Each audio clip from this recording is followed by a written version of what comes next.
For USCFootball.com, I'm Keely Eure here with Ryan Abraham for instant analysis of Clay Helton's Monday press conference. Now, the last time we got to talk to Clay Helton was on Thursday prior to USC's scrimmage in the Coliseum. So naturally, we wanted to know how that went on Saturday. Clay did say that they were able to do a 60-play scrimmage, tried to make it as close to their home opener at 9 a.m. on Saturday, November 7th, with refs and crowd noise, but I don't know how much crowd noise they're going to have considering the Coliseum is going to be empty. But Ryan, what did Clay have to say about that scrimmage? Hey, Keely, first of all, great to be here on Instant Analysis. A little different Zoom and Instant Analysis, but good to see you. Thank you. Virtually. But yeah, so, I mean, he seemed really upbeat about it. You know, having a 60-play live scrimmage where, you know, the first week of camp where they're tackling and stuff, doing things like that seems a little bit different, but obviously you got to do whatever you can to get ready for this college football season. Everything's happening fast, and it's going to be different. That opener is at 9 a.m, and there's not going to be any fans in the Coliseum. So I think this was an attempt to try to get the players a feel of what it's going to be like. And it wasn't just, hey, we're starting everything early. It's like, get up at 6 a.m, get tested for the coronavirus, you know, have breakfast, make your way over to the Coliseum. And a lot of it was about the energy, because Clay Helton said, you have to bring your own energy. This isn't going to be, the band isn't playing in the tunnel as you're walking down and they all get fired up for that. I talked to Dr. Bartner on the art cast that we've been doing, like working with him. That's something that the players really enjoy when the band is in there playing and they come running down. It's that, you know, and you've been in that tunnel, the drums are going and they're just thumping in your head. Like, all of that energy is not going to be there. So they wanted to try to get everyone up for this, and you're going to have 2 more opportunities over the next couple of Saturdays. And I think that's a great way to sort of work their way into it. And it's going to be an opportunity for these players to get fired up on themselves. There's certain guys, you know, on this team that have a lot of personality. They'll be out there yelling and screaming. And I think that you're going to rely on them, because you're going to be looking around and it's like, wait, what is it like? And I was funny watching the Major League Baseball playoffs. You know, the Dodgers just win, and I think it was Rick Monday was talking on the broadcast about, if you're in a full stadium, it's like white noise. It's like you're listening. He described it as you're like the back of a 747. It's just noise. But if there's like a few people, you sort of hear things individually. It might be so. What if there's some family members or whatever it is, or, you know, just your teammates yelling on the sideline? That's going to be a completely different experience than just raw, you know, whatever's going on. So I think they did a good job. And, you know, saying Kedon Slovis looked the best he did in camp, obviously that's something you're going to need for USC going forward. He mentions a guy like Brew McCoy. There was no injuries, which was something, you know, he called that a blessing. And so I think there was a lot of positives coming out of the scrimmage that we couldn't see, but just a good first step towards, hey, this is what we're going to do to start the season against Arizona State. Yeah, and as you mentioned, Clay Helton said that Kedon Slovis did have his best day on Saturday, which I guess is what you want when you're putting the ball down and actually scrimmaging. But he was asked, Clay Helton, about what are you expecting from Slovis now that he actually knows this offseason coming into the season opener that he will be the starter, that he will be having that playing time. What did he have to say about what he's expecting from Slovis? I mean, obviously the expectations are high. There's so much talking about year 1 to year 2. We hear that ad nauseum, like what's going to, you know, go on there, and, you know, making the right decisions and being a leader out there. I think part of the bringing your own energy, you need that leadership. You're going to need somebody to come through. And if you're not hearing anything, you're looking around like, what's going on here? He's going to be the guy that everyone follows. And there's a lot of veterans around him, and I think that certainly helps. We know, we'll talk about in a little bit, there's not a lot of depth behind him. I think that's certainly an issue. But, you know, knowing that you have an Amon-Ra St. Brown or a Tyler Vaughns and some younger guys emerging, like, you know, a Drake London, and we'll see with Brew McCoy, who apparently is looking good, and having that running game and a pretty veteran offensive line when you look at it now, even though, you know, they've kind of had to put it together. Elijah Vera Tucker coming back. I think it's really important for Kedon Slovis to kind of put this team on his back and carry him forward. But I think the expectations are high. I think they're going to put, you know, more responsibility on Kedon Slovis going forward. But I think that's the way it has to be. If this team's going to be great, if it's going to look great and make some sort of run and win the Pac-12, I think a lot of it's going to be because Kedon Slovis looks like, even in a shortened season, like a Heisman Trophy type of candidate. Yeah.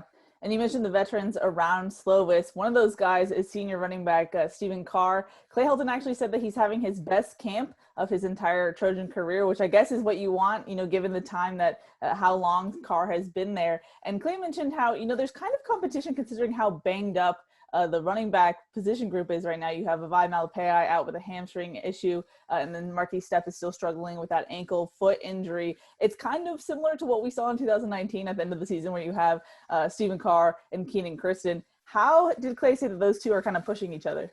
Yeah, so he said Stephen Carr set the tone on their Wednesday practice. If you remember, Wednesday was the first day in full pads.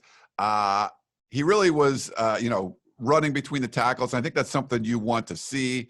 It's just not looked like the same Stephen Carr the last couple of years after the back kind of injury, and just sort of slowed things down. And this is a great opportunity. Clay Helton talked about this. This is a great opportunity for a guy like Stephen Carr with, some of the guys banged up, not a lot of depth on the depth chart, to really go out and excel. And, talking about, you mentioned, off air, you talked about him mentioning competing with Keenan Christian. Like, oh, that's kind of interesting when you're talking about, competing with the young guy, the veteran, but those are really the only two super healthy guys right now. Yeah. So it does make sense, but you want your veteran to kind of put some of the burden on him and say, hey, here's what I'm going to be doing this. And we know how electric of a player he can be, but if he's hitting holes and really just kind of getting what they need, this is a dynamic passing offense mostly, but if they're going to run the ball, you're going to hand it off to a Stephen Carr or something. You don't want to get negative plays if you don't have to. If you can pick up 3 or 4 yards and that's what you got, that's what you got, as opposed to maybe dancing around a little bit and getting tackled for a 2-yard loss. When you're trying to make something a little bit bigger, there's a risk reward factor. And if you kind of take what's there, I think that will be a better complement to this offense. And if Stephen Carr is really setting the tone when the pads come on, I think that's a really good sign for this USC offense. Obviously, we haven't seen it yet. And I think Shotgun will be really happy if Stephen Carr has a big season. He talked about him being a finalist for the Heisman by this time, I guess last year or whatever he said. But I think, positives there. If USC can get a healthy and effective Stephen Carr at the running back spot to complement, we know what Marquis Stepp can do, and Vavai, everyone loves him. I think that'll be a real boost to this offense. Mm-hmm. And one of the biggest questions coming into this training camp is obviously USC's offensive line. What will that starting five look like? But it kind of seems, Ryan, at this point, we have a good sense of what they look like right now. And in that sense, Helton was asked, how did that five look in their first real scrimmage in the Coliseum? Yeah, and I think, it's funny. Every time we talk about the offensive line, if we're talking about it, it's like, hey, there's a question mark. This is, this is one of the issues. And everyone we've talked to seem pretty upbeat about it. Now, there's obviously concerns about depth. You got guys like Bernard Shermer and Frank Martin, veterans that aren't there. They've been real positive about some of how the younger players have played. And I think you guys have done a really good job breaking down the film. I think you talked about it on the Family Feud podcast a little bit, where maybe I thought Andrew Voorhees might stay on the right side. It looks like he's doing a lot of the left guard, position, and Liam Jimmons, playing at that right guard spot. But so many starts between, a lot of these guys, a lot of experience. Obviously, at center, you have Didich kind of working in, trying to get some spots. We thought he might move out the guard where, he'll probably be maybe the sixth man or something at this point. And, having a Jalen McKenzie out at right tackle, he's played a ton. Elijah Vera Tucker, obviously, at left tackle. I mean, you feel, looking at the maybe six, seven guys, you feel pretty good about them, but you're going to be filling in, with younger guys behind it. I think Helton said today that Andrew Millick would going to be working out center. He's looked pretty good. He talked about, they recruit tackles, in that 2020 recruiting class, he brought in 6 offensive linemen. None of them were really ranked all that high, but there's a lot of big bodies there. And there was an opportunity. He talked about the younger players maybe getting onto the field earlier. If it was starting, camp in August, maybe you don't get that. But the fact that they've been able to work out since July and you're kind of working all the way up till November, it's more of an opportunity for these young guys to kind of get in the mix with the veterans. There's going to have to be some of those freshmen on the 2 deep somewhere, right? On the offensive line. Is it a Cortland Ford? I mean, there's, Jonah Monheim, guys like that. It'll be interesting. It'd be great if we could kind of watch this and see how Yeah. it's playing out. They're all like two spotting, right, Keely? And they're moving guys around.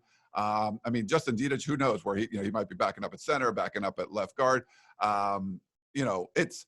It's going to be interesting to see how that all plays out. But I think Shotgun and you guys too were a little bit more positive. I feel a little bit better about the way this offensive line is shaping out, even though going into it, especially without Elijah Vera Tucker, that's the key, right? I mean, him coming back was so important. But I'm feeling a little bit better about it. And, I don't know, is it coach speak, everything we hear, but it seems that, they're pretty positive about it. And I'm getting there too.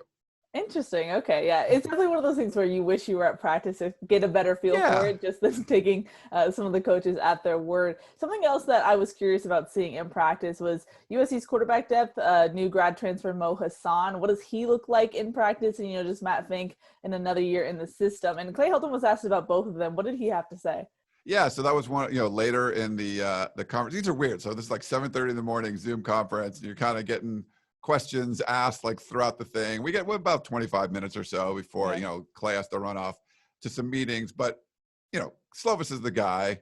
It's only 7-game season. But we've seen what you mentioned at 5 different times the quarterback had to go out of this, in a game last year. That's not positive. Matt Fink, he called the consummate professional. He's just doing things, the right way. I think you feel pretty good about him. He's got a big win under his belt, beating Utah last year. It's one of those things where, like, I don't think you have any reservations about if something happens, you feel pretty good about Matt Fink. Mo Hassan's more of the question mark. He's still learning the system. He's coming along. Clay Helton's liked the way he looked, throwing against there, like kind of picking things up. He looks like he's an accurate passer of the football.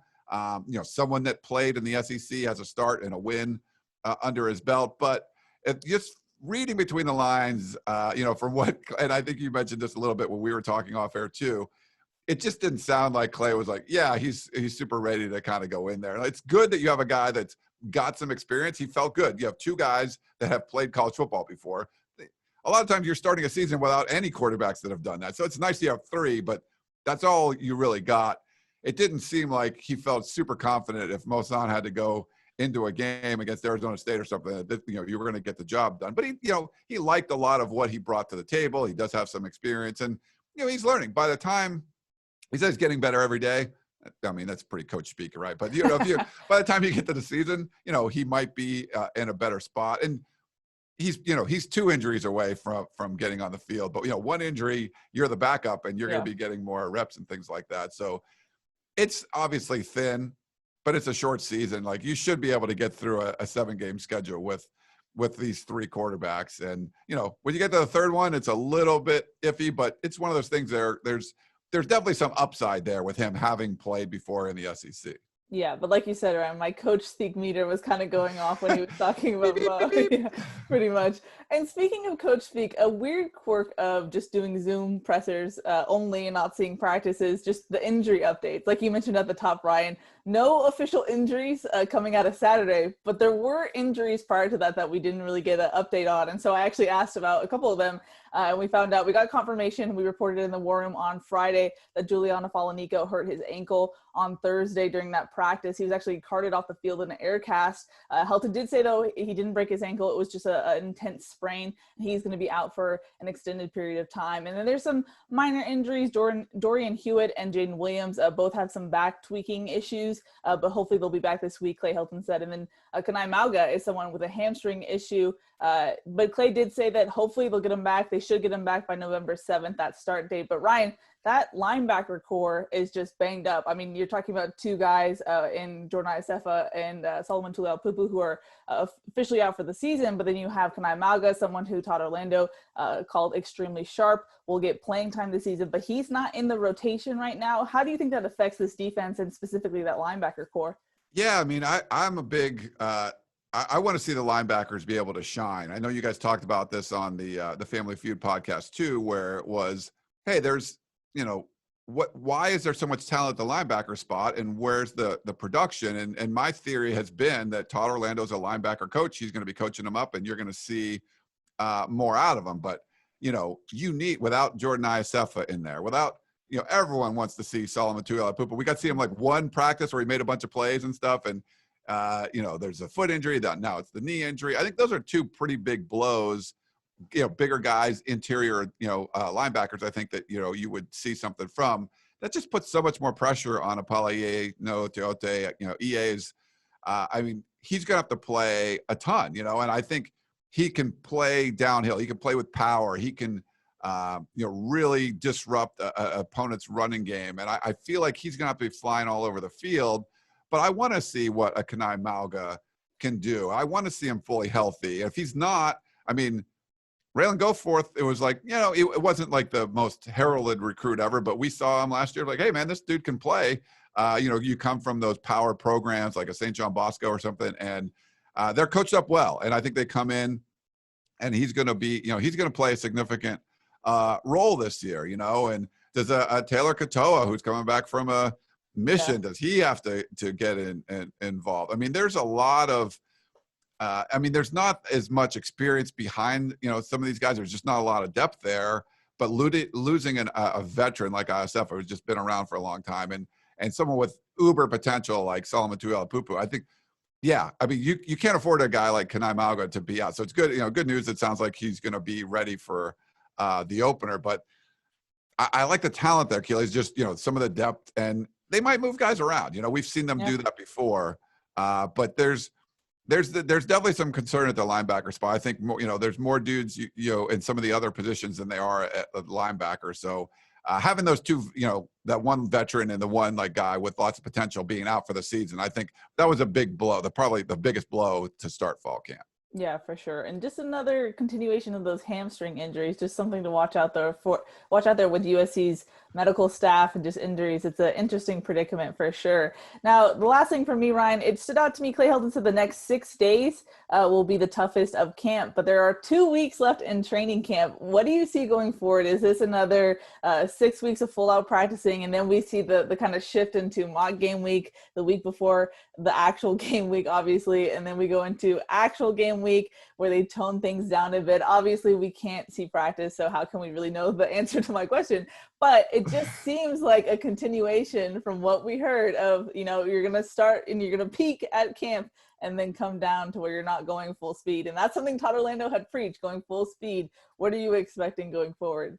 Yeah, have we seen this before, Keely, where you sort of like tail down? So the next 6 days is supposed to be the toughest week for the players. And they want to do a lot of one-on-one battles, I believe is what he was talking about. Does that mean you're not going to do much of those after this? Why can't the following week be the toughest? And then the following week after that? I don't know. I think if you listen to Todd Orlando, we got to talk to him last week. I don't think if there was a meeting and they were sitting down and you're like, all right, let's really go all out this week. And then after that, we're going to like taper off for 2 weeks. He'd like look around like, wait, what? Because he doesn't like the count practices that aren't in full pad. So I wouldn't be too concerned about it. I think it's just maybe what they're built, building on that first scrimmage, which they really enjoyed, and getting, I think it's good that they're going to probably get even more physical this week during practice. And we'll get reports throughout the week from the Zoom calls and stuff, probably another full pads Tuesday or Wednesday or whatever they're going to do. And then, another scrimmage on Saturday. But I don't think you can let your foot off the gas at that point. You just have such a limited time to get ready for the season. I don't think they can be like, okay, no pads week 3 of camp. It's like, no, man, I think you got to be in pads as much as possible. Yes, injuries are mounting a concern, but they're happening around USC. You get these hamstrings and things like you mentioned without the hitting. I think if you can go in, hitting as much as you possibly can, it's going to be a huge help for that opener November 7th. And it's not just an important game in the Pac-12 South. It's, probably the most important game in the Pac-12 South, but it's also, I think, important for the conference. You want to come out and look like a real football team. We've seen some of these, teams that just get started, and sometimes they look good, and sometimes they're like Navy, look like they've never practiced before in their lives and just get blown off the field. I don't think, even if you lose, I think you have to at least look like the part. And it's obviously important for USC to win that opening game if you want to win the Pac-12 South. But if you are going to have any sort of shot at making the college football playoff. I know it's a long shot just with only 7 games. We're seeing games get canceled, postponed. Who knows by the time, we don't know if the SEC is going to play their full schedule or the Big Ten or any of that. And the daily testing for the Pac-12 at least gives you a real good shot at finishing those 7 games in 7 weeks. But you got to look good. And I don't think you can start slow. You've mentioned this a number of times, like USC's just historically under Clay Helton has started slow, but a lot of times it's with a cupcake. 1 year it's with Alabama and that one didn't go out very well, but yeah, this is not a cupcake. It's not Alabama, but it's not a cupcake either. And I think with Jaden Daniels and what Arizona State was able to do, he didn't get to play against USC last year. They're going to be fired up for this game. So you got to keep hitting all the way up. And if you lose a guy or two because of that, I think that's the okay price to pay, Keely, because you need to be able to start fast. It's a short season. You only got so much. And you could argue your hardest game is game 1. So there's no reason this next week should only be your hardest week. I think it's got to be, maybe that's just like, what's the next, the most important play is the next play. So maybe after this week, he'll say next week's going to be our hardest week, which that'd be great. Yeah. But sure. I don't want to do what you were saying is like the tapering off. I don't think that's going to be the right call here. You got to come out guns blazing for Arizona State. And that means tackling all you want, like what Todd Orlando wants to do. I think you got to do it. Yeah. Now I'm hesitant to ask you, Ryan, any final thoughts? You kind of made this like a tunnel vision podcast. Oh, sorry. In one. No, it's fine. You're good. But any final thoughts before we wrap it up for Clay Helton's Monday press conference? I think I wish there was opportunities for us to see some of the players that we haven't seen. Are we going to see Amon-Ra St. Brown making one-handed catches and stuff? Yeah, that's great. With Tyler Vaughns and, I think, Elijah Griffin, he pointed out as just being a guy that's just energy and just making plays all over the place. Stuff like that we know, but we haven't really got to see like Brew McCoy be a Brew McCoy. So hearing about that is like, oh, that's really cool. And, the offensive line, it's great to hear that these young freshmen or whatever are doing well. Like you want to see some of that stuff, and you want to see what the Todd Orlando defense is like and what the fronts look like and what the substitution patterns are. Are they rotating a lot of guys? Just all these little things that we're not going to be able to see. So I'm crossing my fingers. Maybe we will, things will open up at some point and we'll be able to see some of that stuff, before we actually get the first game. But it's hard to believe, Keel, like just the countdown. Right. This weekend is going to be Big Ten football. And so to me, the toughest 2 weeks are going to be not this week, the week after the Big Ten starts playing, because then you're like, oh, man, the Pac-12 still hasn't played yet. So, Clay Helton, you maybe rethink that this is the toughest week. It's going to be tougher just on everybody, knowing that you're like the last Power 5 conference and still 2 weeks to go. But, I wish we could see some of that stuff, Keely, because it's just there are some neat aspects to this. Some of the changes they made with the defensive side of the ball. Yeah. And he gave Dante Williams so much credit for what, the energy he brings. We know he can recruit, but, him and Craig Nivar, I think, are going to do a really good job in the secondary. To see Vic Soto running drills would be so much fun, Yeah. And how hands-on Todd Orlando would be with those linebackers. We saw like what Clancy Pendergast would do with defensive backs, the safeties and stuff. What is Todd Orlando doing with those? So all those kind of things I wish we could see. So that's my Christmas wish list, I guess, Keely. Very nice, Ryan. Yeah, especially with a new defense, you wish you were there every day getting a better feel for things and having your own observations and comparing it with what Clay Helton says. But alas, we're stuck with Zoom press conferences for now. But that's going to wrap it up for Clay Helton's Monday press conference. For Ryan Abraham, I'm Keely Eure. For more, check out uscfootball.com.